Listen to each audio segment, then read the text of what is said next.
In the spring of 1943, the 7-mile airstrip carved out of the mud near Port Moresby in New Guinea was not a place that promised glory. It was where airplanes came apart piece by piece. The tropical heat pressed down on the runway like a solid mass, heating the aluminum skins until touching them meant burned fingers. The air carried a mix of aviation fuel, rotting jungle growth, and the stale sweat of men who had not slept properly in days. At the far edge of the field, beyond the active aircraft, lay what the crews called the boneyard. It was the graveyard of the 5th Air Force. Broken B-17 bombers sat there in rows, torn apart by Japanese fighters and abandoned by the sky. Some were missing entire wings. Others had fuselages riddled with holes like shredded tin. Mechanics stripped them for whatever could still be used, keeping the few operational planes alive with scavenged parts. In the center of that graveyard sat one aircraft that even the mechanics avoided. B-17 serial number 412666. The tail ended in 666. For a superstitious airman, that number alone was enough to turn around. But the stigma attached to that bomber went beyond its markings. It had earned a reputation. When it first arrived in the Pacific, its tail section made it nose-heavy and awkward. It handled like a loaded truck. Slow to respond. Slow to climb. Pilots who had taken it up said it wallowed in the sky. It did not want altitude. It did not want combat. Eventually, it was pushed into the boneyard and forgotten, left outside to rust in tropical rain while the war continued without it. The ground crews called it a hangar queen. The experts labeled it useless. Most believed its only future was scrap metal. Captain Jay Zeamer did not share that opinion. Zemer was not a typical officer, and he was not easy to categorize. At 34, he was older than most of the young men flying heavy bombers. He had a reputation for being difficult. He disliked tight formations. He disliked waiting for instructions.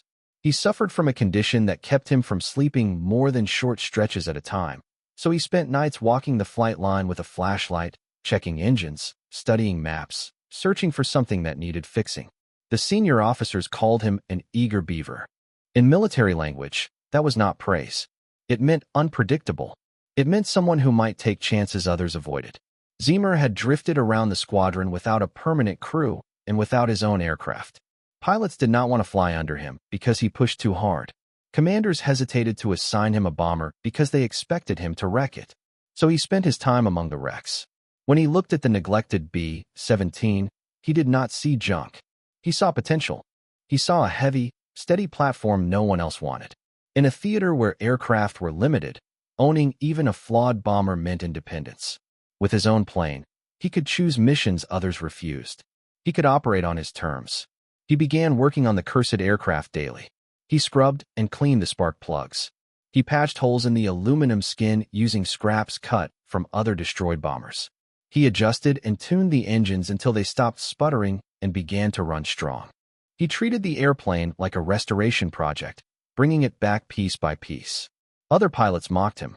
They asked why he was wasting effort on a lemon.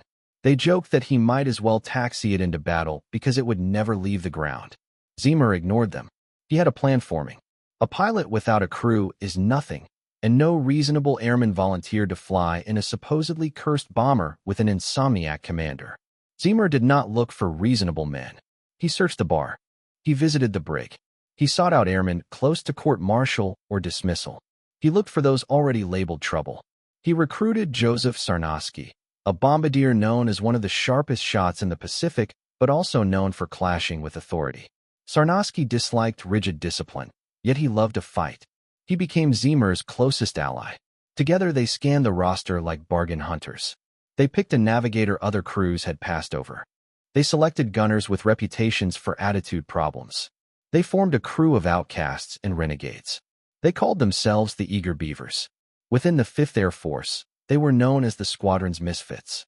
While Zemer rebuilt his patched-together bomber, the Pacific campaign stalled. American forces were pushing north toward the Philippines, but one obstacle stood directly in their path: the island of Bougainville. Bougainville was a volcanic mass covered in thick jungle and surrounded by airfields. The Japanese had fortified it heavily. Zero fighters were stationed there in large numbers. Anti-aircraft batteries guarded every approach. Intelligence officers understood one thing clearly. Without precise knowledge of those gun positions, Any invasion would turn into slaughter. They needed detailed maps before they could move forward. They required sharp, detailed aerial photographs of the beaches, coral reefs, and airstrips. Getting them bordered on impossible. To chart Bougainville properly, an aircraft would need to hold a straight and level course for nearly 20 minutes. It would have to do it in daylight, and it would have to do it alone. A bomber formation would move too slowly and draw every gun on the island.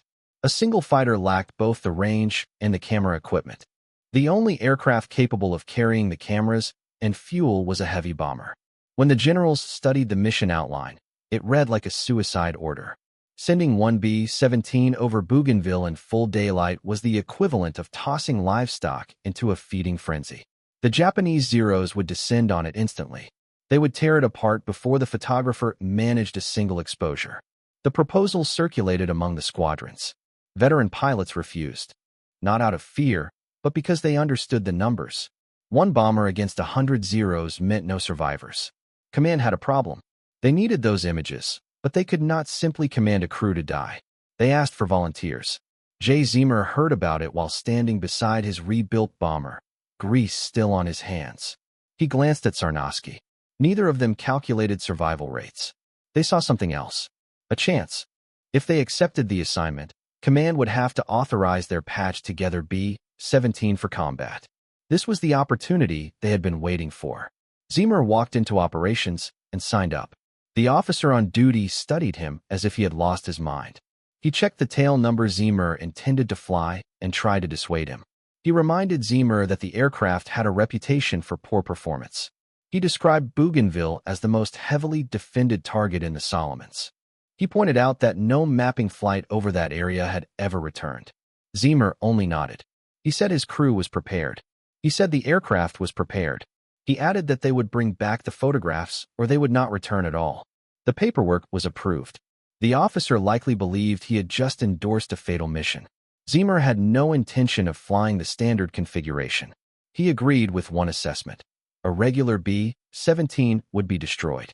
Factory models had blind sectors and known weaknesses.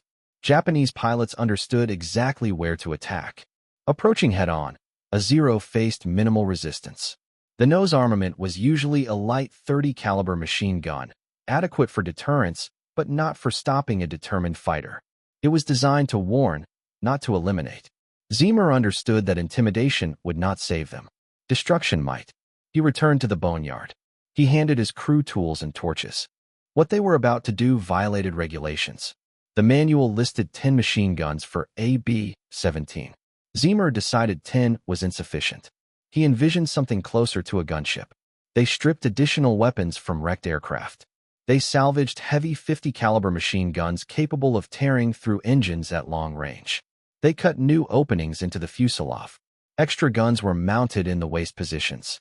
Others were fixed into the lower sections. They effectively doubled the firepower. The most radical change went into the nose. Zemer wanted direct control of a forward-firing weapon. He aimed to make the bomber behave like a fighter. He located a fixed mount normally used on attack planes and secured a .50 caliber machine gun to the cockpit floor, aligned through the nose glazing. He linked the trigger to the control yoke. It defied standard practice. A B-17 pilot was meant to fly, not fire. Engineers would have objected immediately. They would have warned that recoil might fracture the nose glass. They would have argued that the added mass could upset balance. They would have insisted that steering a 30-ton bomber like a rifle was unrealistic. Zemer ignored theoretical objections. Sitting in the cockpit, he lined up the sights and imagined a Zero charging directly toward him. He pictured the enemy pilot's reaction when the supposed victim unleashed heavy fire from the nose. To survive, they would need to resemble a creature covered in quills. He ordered Sarnosky to install another .50 caliber in the nose on a flexible mount, giving the bombardier full sweep. They stocked the aircraft with ammunition. They installed the cameras. Fuel tanks were filled completely. On the morning of departure, the modified bomber rested on the runway. It appeared different. With 19 machine guns, nearly twice the normal armament, it sat heavy on its landing gear, the extra steel and ammunition weighing it down, engines rumbling beneath the load. The rest of the crew stood nearby and watched them get ready. No one was laughing now. The mood had shifted. It was the quiet respect you give someone who knows he is walking toward execution. They understood exactly where Zemer was headed. They knew he was taking a patched-together wreck straight into the center of Japanese air power. No one expected to see that aircraft land again. Zemer brought the engines to life. They ignited with a thick, smoky thunder. The entire airframe shuddered. It felt overloaded. It felt like trying to lift a block of concrete into the sky. He advanced the throttles. The bomber started rolling. Slowly at first, almost reluctantly, then building speed. The jungle at the end of the strip came rushing closer. For a brief moment, it seemed clear they would never get airborne. The weight felt unbearable. The superstition felt real. Then Zemer pulled back. The wheels separated from the earth. The battered machine dragged itself upward into the heavy tropical air, leaving the dust and scrap heaps behind. They were flying. The nose turned north. Mountains. Bougainville. A mission most officers believed could not be survived. They were a rebuilt wreck with a crew no one else wanted, heading straight into the most dangerous airspace in the Pacific. The trip north was not smooth transit. It felt like a constant struggle between physics and stubbornness. The bomber was burdened beyond reason. 19 machine guns. Thousands of rounds. Full fuel. Heavy mapping cameras bolted inside. It felt less like an aircraft and more like a cargo warehouse with wings. Every time Captain Jay Zeamer adjusted the controls, the plane reacted slowly, as if considering whether the effort was worth it. The engines droned with a deep vibration that rattled through bone and teeth. They climbed gradually, fighting for altitude over the Solomon Sea, inch by inch toward Bougainville. Inside the fuselage, the temperature dropped as they gained height. At 20,000 feet, the heat of New Guinea no longer existed. In its place came a brutal cold that slipped through leather jackets and numbed fingertips. The crew moved through the aircraft, inspecting the modifications that experts had said would fail. They were flying a machine that had never been tested in this configuration. They had built it themselves, out of wreckage and stubbornness. The waist gunners stood amid piles of ammunition belts that covered the floor like coiled metal snakes. In a standard B-17, those waist guns were essential but cramped. On this aircraft, the original mounts had been torn out and replaced. They had scavenged extra feed systems and spare barrels from ruined bombers. Single guns had become twin guns. They had cut openings in the lower fuselage and mounted heavy 50-caliber machine guns pointing downward, sealing the vulnerable belly that Japanese pilots favored. Inside, it looked chaotic. Steel, brass, improvised mounts. But every change had one purpose. The most radical alteration sat in the nose. Normally, the nose of a B-17 was a glass workspace for navigation and bomb aiming. It was never designed for close combat. The standard defensive weapon, there was a light 30-caliber machine gun, inadequate against attacking fighters. It was the equivalent of carrying a handgun against cannons. Japanese pilots knew that weakness.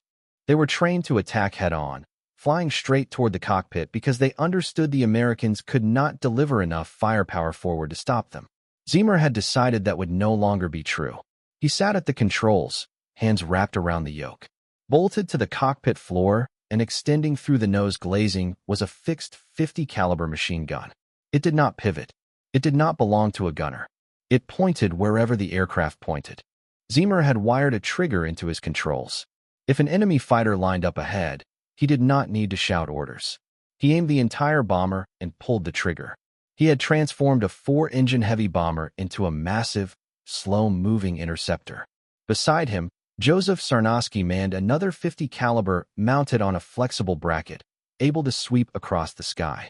The glass nose had become a forward turret. As Bougainville's coastline appeared ahead, the tension inside the aircraft hardened into focus. From a distance, the island looked almost calm, a stretch of green rising from blue water. The crew understood what that greenery concealed. Airfields were carved into the coast. Those runways housed Mitsubishi A6M0 fighters. The Zero was not just another aircraft. It was fast, extremely agile, and capable of climbing aggressively. Built from lightweight aluminum and lacking heavy armor, it was fragile under fire, but in skilled hands it was lethal. A Zero pilot could slice through a heavy bomber formation with precision. Zemer leveled the bomber at 25,000 feet. Zemer glanced at the compass, then at the airspeed indicator. This was the most exposed part of the mission.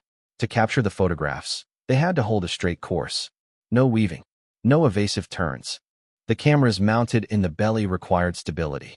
For 20 minutes, they would have to fly level over enemy territory without deviation. It was like standing still in the open while someone took aim. Zemer pressed the intercom switch. He told the crew to stay sharp.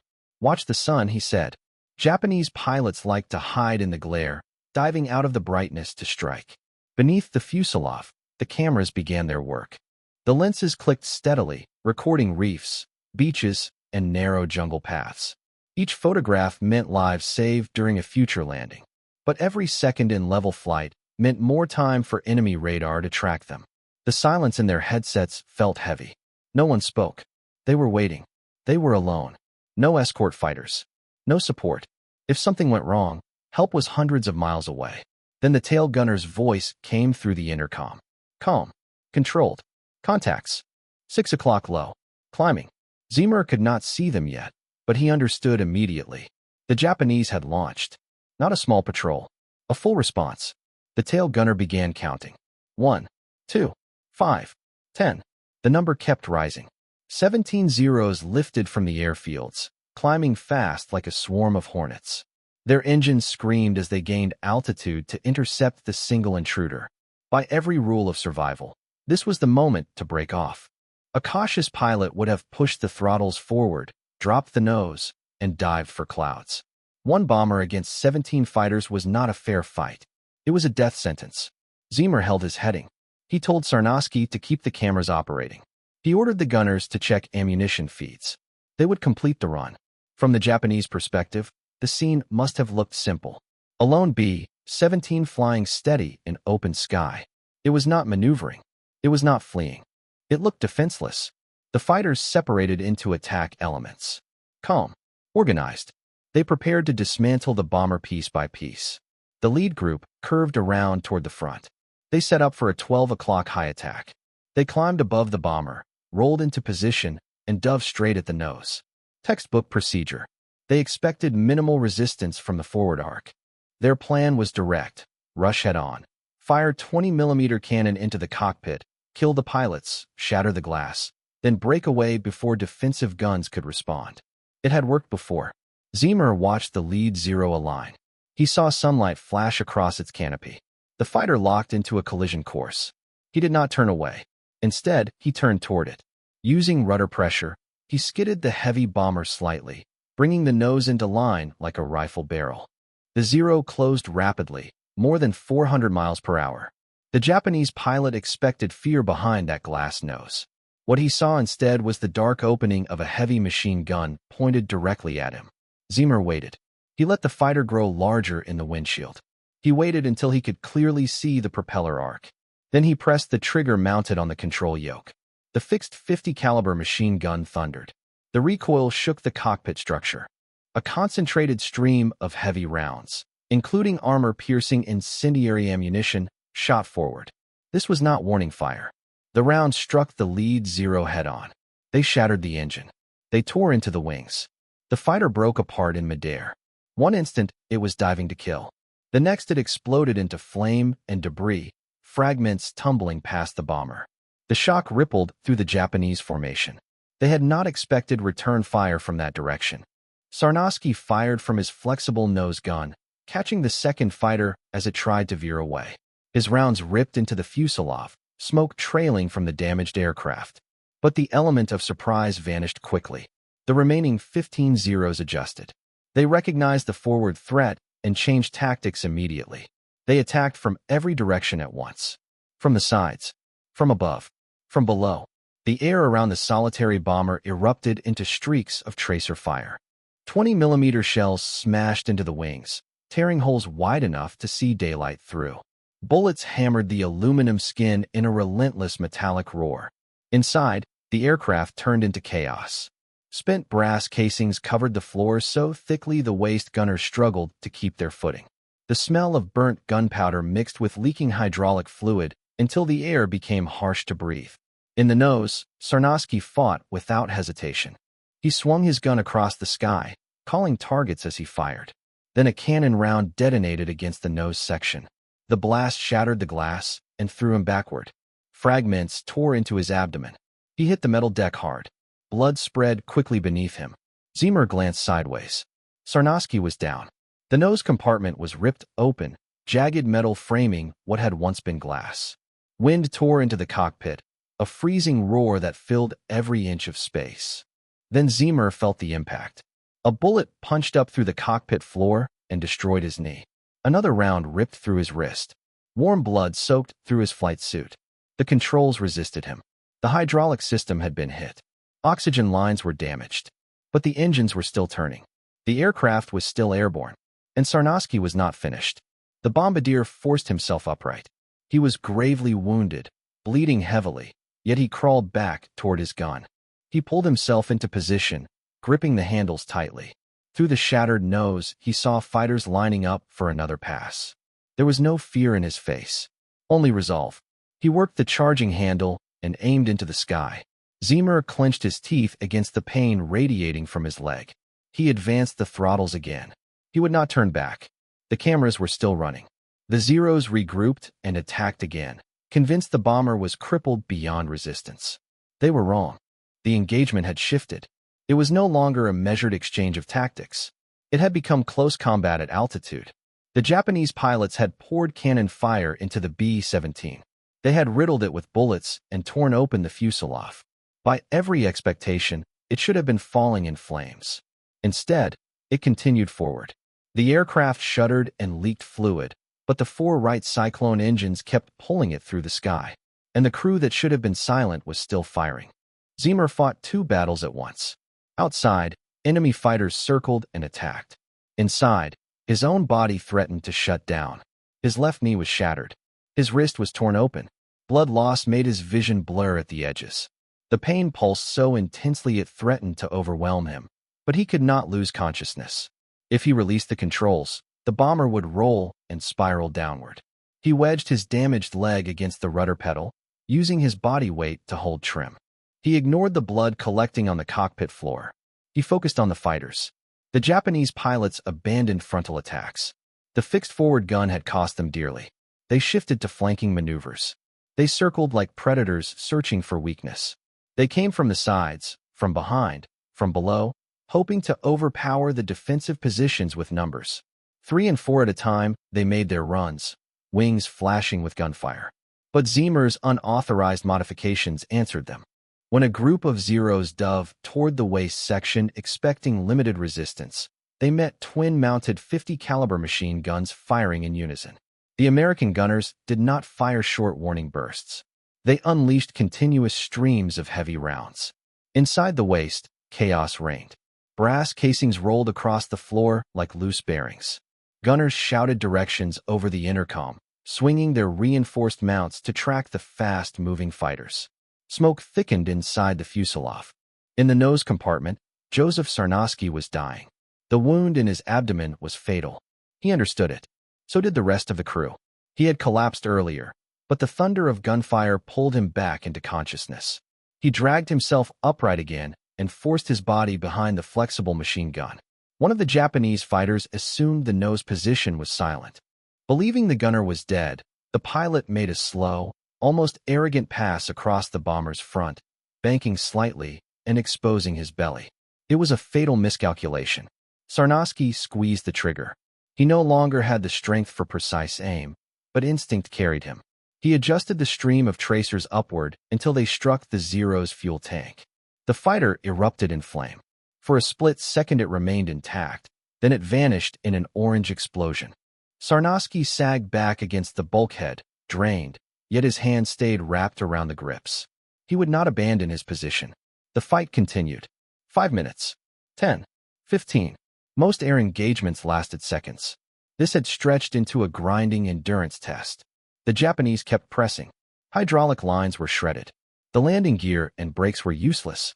The oxygen system had been punctured. At 25,000 feet, breathable air does not exist. Without oxygen, unconsciousness comes quickly. Zemer understood the urgency. They had to descend. But a steep dive would cost them their height advantage and put them within easy range of anti-aircraft batteries below. He chose a compromise. He lowered the nose into a controlled, shallow descent, building speed instead of dropping straight down. He traded altitude for momentum, trying to outrun the fighters. The overloaded bomber accelerated, the airframe groaning under strain. Wind tore through the shattered nose, freezing the blood on Sarnowski's clothing. Without hydraulics, Zemer fought pure mechanical resistance. Every correction required force. Every adjustment sent sharp pain through his ruined leg. The Japanese followed, sensing victory. Smoke trailed from the No. 3 engine. Fragments of metal fluttered from the tail. They attacked harder. A Zero slipped into the rear blind spot and poured cannon fire into the rudder.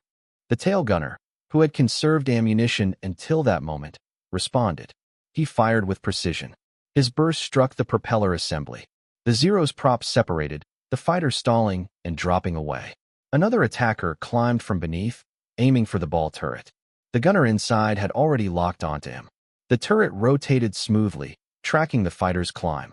He waited until the Zero filled his sights, then fired a sustained burst. The fighter flew directly into the stream. Its engine disintegrated. The pilot bailed out, a white parachute blooming against blue sky. Inside the bomber, the crew operated with grim determination. There was no panic. They had been sent on what many believed was a death mission, and they were responding with fury. 2 enemy aircraft destroyed. Then 3. Then 4. The Japanese formation was losing fighters at a rate they had not anticipated. They had never encountered a bomber that fought back like this. It was less like attacking an aircraft and more like engaging a flying warship. Zemer glanced at his watch. 40 minutes. 40 minutes of uninterrupted combat. Ammunition supplies were shrinking. Gunners reported overheated barrels. The aircraft was barely intact. The instrument panel was shattered. The radio no longer functioned. Rudder cables were frayed, holding by strands. Zemer felt his strength fading. Blood loss made his vision narrow. The edges of the world dimmed. He struck his own face to remain conscious. He could not collapse. Not yet. Gradually, the Japanese fighters disengaged. Their fuel and ammunition were low, and the resistance had unsettled them. 17 fighters had attacked a single damaged bomber. 5 had been confirmed destroyed. Others were trailing smoke. They turned back toward Bougainville. The battered B-17 remained alone in the sky, but survival was not guaranteed. Zemer leveled at 10,000 feet. He surveyed the cockpit. Broken glass covered the floor. Blood marked nearly every surface. Sarnowski lay unconscious in the nose, breathing faintly. Several crew members were wounded. The navigator attempted to bandage Zemer's leg, but the damage was severe. Zemer waved him off and indicated the map. They needed a heading. Port Moresby was 400 miles away. In a fully functional aircraft, that distance was manageable. In one with crippled systems and a pilot near collapse, it felt endless. The return flight blurred into pain and silence. Zemer drifted in and out of awareness. When he lost consciousness, the nose dipped. Adrenaline forced him awake again. He began to see things that were not there. Zeros hiding in clouds. Runways forming on the ocean's surface. The crew spoke to him, trying to keep him focused. The co-pilot reached for the controls, offering to relieve him, but Zemer shook his head. No one understood this aircraft the way he did. He knew every vibration, every hesitation in the controls. With the control cables already damaged, a rough movement could snap them and send the bomber spinning. He had to keep flying it himself. He had to feel what it was telling him. He guided the plane with light pressure, almost with his fingertips, sensing the tremors through the yoke and coaxing the wounded machine to stay airborne. They crossed the New Guinea coastline. Ahead, the Owen Stanley Mountains rose sharply into their path. To clear the pass, Zemer needed altitude. He pushed the throttles forward. The engines responded with a strained growl. Temperature needles crept into the red. Oil pressure sagged. Still, the engines held together. The bomber climbed slowly over the jagged peaks, clearing the treetops by only a narrow margin. Then, in the distance, Port Moresby came into view. It was the most welcome sight Zemer had ever known. But another problem waited. Without hydraulics, there would be no brakes. With no flaps, the bomber would approach fast. Once on the ground, there would be no easy way to slow it. And Zemer had only one functional leg to manage the rudder. He tried the radio. Silence. It was dead. He fired a red flare out the cockpit window to signal distress. On the ground, crews saw the battered B 17 approaching and immediately cleared the runway. Fire trucks rolled into position. Ambulances waited nearby. Zemer lined up the approach. They were coming in hot. He pulled back the power. The bomber descended, heavy and unstable. Crosswinds tugged at the wings. He fought to keep them level.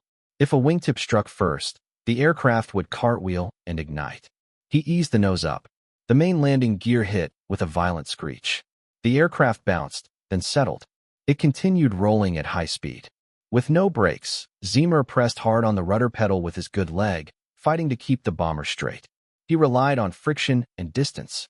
The runway disappeared beneath them. They rolled off the pavement and into the dirt. Finally, just short of the jungle edge, the bomber shuddered to a halt in a cloud of dust. For a moment, there was only silence. The engines coughed and died. The propellers slowed, then stopped. Zemer collapsed forward over the yoke. They were home. He closed his eyes and let unconsciousness take him. He did not hear the sirens or the shouts as ground crews rushed forward. He did not see the shock on their faces when they reached the aircraft. The B-17 looked mutilated. Bullet holes covered the fuselage. The nose section was gone. The tail was torn apart. It seemed impossible that the structure had held together long enough to land. Medics pulled Zemer from the cockpit. His skin was pale, his uniform soaked. They carried Sarnosky from the shattered nose. He was alive, barely. He glanced toward the stretcher carrying his pilot and whispered something too soft to hear. The remaining crew members climbed out, some limping, some bleeding. A few dropped to their knees and kissed the ground. They turned back to look at their aircraft. Oil and fuel dripped into the dirt. The bomber resembled a wrecked carcass, yet it had carried them home. They had flown into overwhelming opposition and returned. But the cost had been severe. For Zemer and Sarnosky, survival now depended on what happened in the medical tent. The war was finished for them. The story was not. As dust settled around the ruined aircraft at Port Moresby, mechanics approached and stopped short, stunned. They had seen damaged planes before. They had repaired countless bullet holes. This was something else. The bomber appeared as though an entire fleet had targeted it. No section of aluminum was untouched. The tail hung by twisted metal. The rudder was gone entirely. The wings were shredded. The nose, where Sarnosky had fought, was completely destroyed. Blood stained the metal floor among scattered brass casings.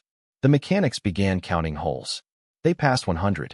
They passed 150. They stopped at 187 bullet holes and 5 major cannon impacts in the fuselage alone. That count included only visible damage. Inside, systems were ruined. Control cables were worn down to thin strands. Hydraulic lines had been severed. Oxygen tanks were pierced. By every engineering principle, the aircraft should have disintegrated in flight. The main wing spar, the heavy steel beam supporting the wings, was cracked.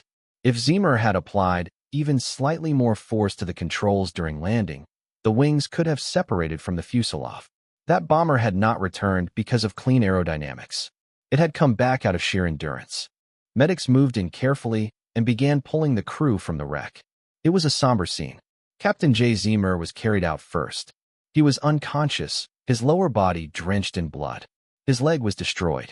The doctors who examined him on the runway believed he would not survive the night. He had lost nearly half his blood. For 2 hours he had flown a 30-ton aircraft while bleeding out. Joseph Sarnosky was brought out next. He was still alive, but only just. A 20mm cannon fragment had torn through his abdomen. Under normal circumstances, he would have collapsed instantly. Instead, he had remained at his gun, holding off fighters and shielding his pilot until the last attack ended. He died soon after they removed him from the plane. He had stayed alive long enough to finish the mission. While surgeons worked frantically inside a medical tent to save Zemer, intelligence officers hurried the exposed film canisters to the lab. This was the reason for everything. The wounds. The losses. If the film was ruined or blurred, the sacrifice meant nothing. In the darkroom, technicians developed the negatives with shaking hands. They hung the strips to dry, then examined them under magnification. The photographs were clear. Despite gunfire, vibration, evasive movement, and structural damage, Zemer had held the bomber steady enough to produce sharp images of Bougainville's coastline.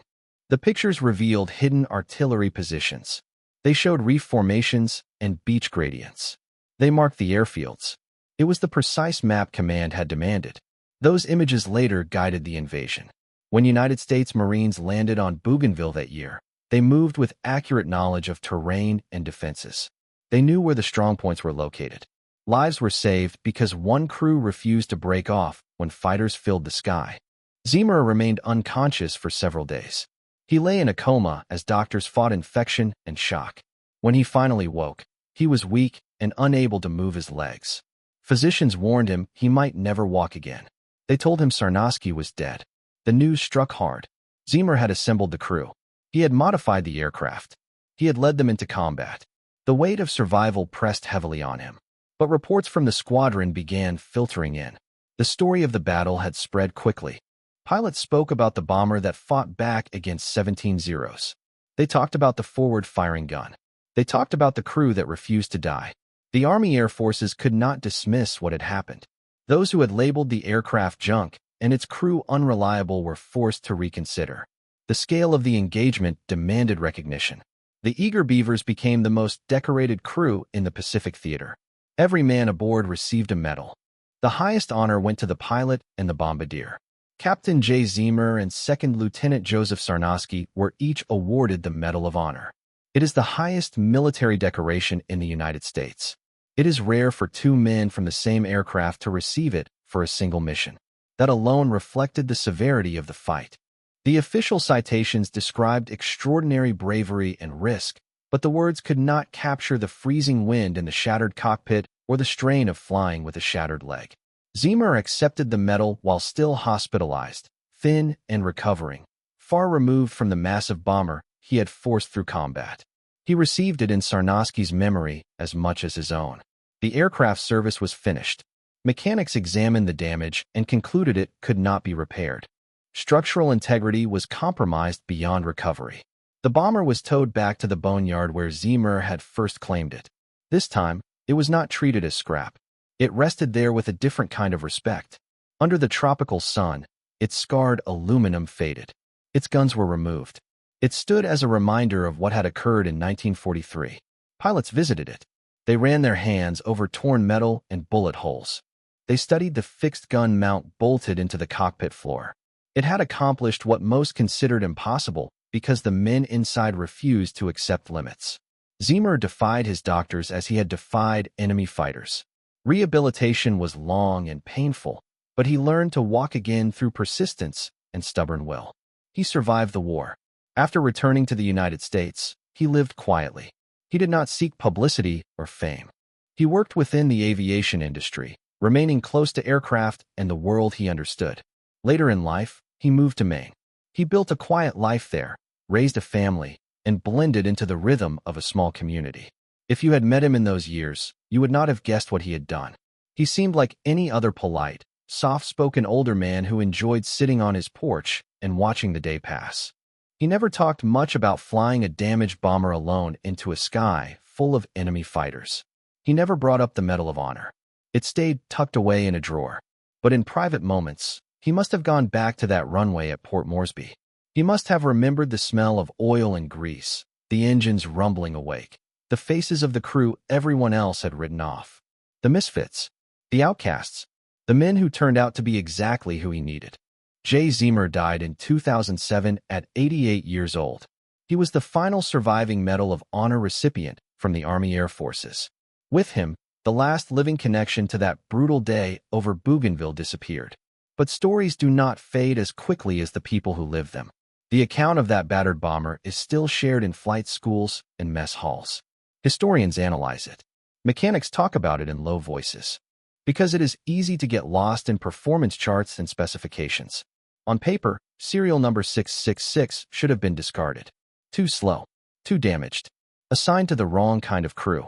But the numbers never factored in a pilot who refused to quit. They never measured a bombardier who kept firing while dying in the nose compartment. You can calculate engine power and wing loading. You cannot calculate loyalty, defiance, or determination. Zemer and his crew proved that a so-called cursed aircraft is only cursed if the people inside accept it. They showed that a man labeled a misfit might simply be waiting for the right battle.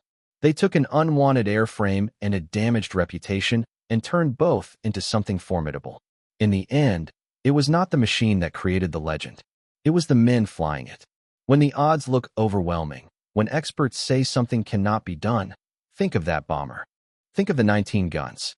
Think of one aircraft flying alone into hostile skies. As long as there is fuel in the tanks and resolve in the cockpit, the fight is not over. If this story meant something to you, support the channel. It helps keep stories like this alive. Subscribe so you do not miss the next deep look into history that rarely makes the textbooks. Share your thoughts in the comments. What other weapon or mission once written off became something legendary? We read them all. Thank you for watching. Thank you for remembering the bomber that refused to die.